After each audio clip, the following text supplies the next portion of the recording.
नमस्कार, मैं दुर्गेश शर्मा। एक बार फिर से स्वागत है आपका हमारे खास कार्यक्रम सफरनामा में। आज के एपिसोड में हम बात करेंगे एक ऐसी शख्सियत की जिन्होंने अपने जीवन को नई गति देने के साथ साथ उसे एक अलग ऊंचाई तक पहुंचाने का काम किया है। जी हाँ, हम बात कर रहे हैं कमोद सक्सेना की, जिन्होंने अपने जीवन को एक सही दिशा देने में काफी समय लगाया, लेकिन जब वो समय अपने अंतिम दौर पर पहुंचा तो मंजिल तक पहुंचना और भी आसान लगने लगा।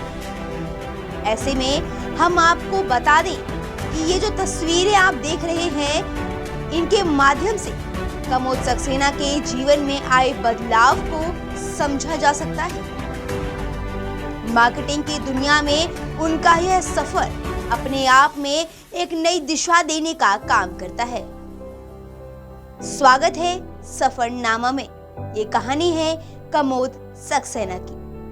1 मई 1989 एक साधारण शुरुआत पेप्सी कोला जैसी कंपनी में सेल्स सुपरवाइजर के पद से, और वहीं से शुरू हुआ एक लंबा सफर जो आगे चलकर उन्हें कंट्री हेड की कुर्सी तक ले गया। लेकिन यह कहानी इतनी आसान नहीं थी। कमोद सक्सेना सिर्फ 12 साल की उम्र में ही जिम्मेदारियों के बोझ तले आ गए थे। घरेलू हालात ऐसे थे कि बचपन में ही उन्हें एक सिनेमा हॉल की कैंटीन में कोल्ड ड्रिंक्स बेचने का काम करना पड़ा।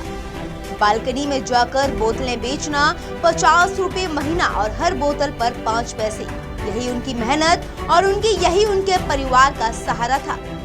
लेकिन इन मुश्किलों के बीच भी उन्होंने पढ़ाई नहीं छोड़ी, क्योंकि उनका सपना कुछ और था।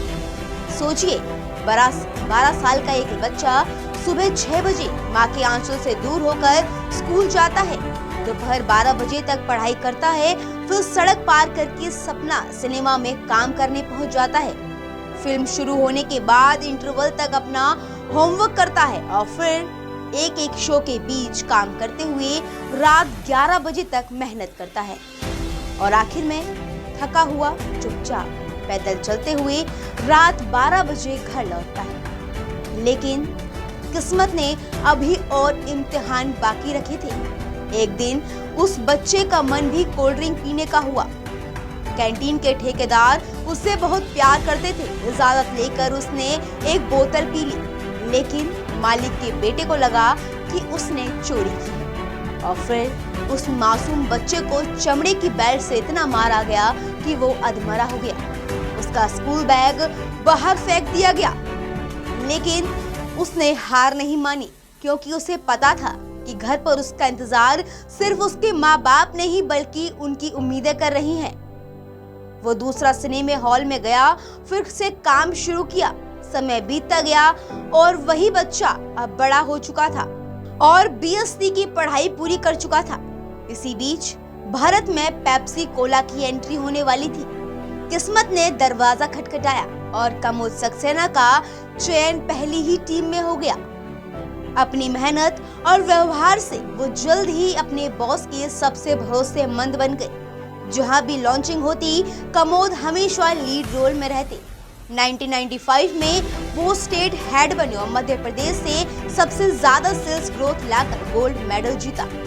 उनकी क्रिएटिविटी का अंदाजा आप इसी बात से लगाइए कि उनकी एक ब्रांडिंग एक्टिविटी की फोटो अमेरिका के पेप्सी म्यूजियम में लगी है।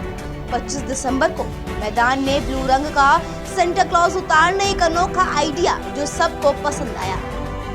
और फिर कहानी में एक भावुक मोड़ आया। एक दिन कमोद अपने ऑफिस में बैठे थे, डिस्ट्रीब्यूटर फाइनल कर रहे थे।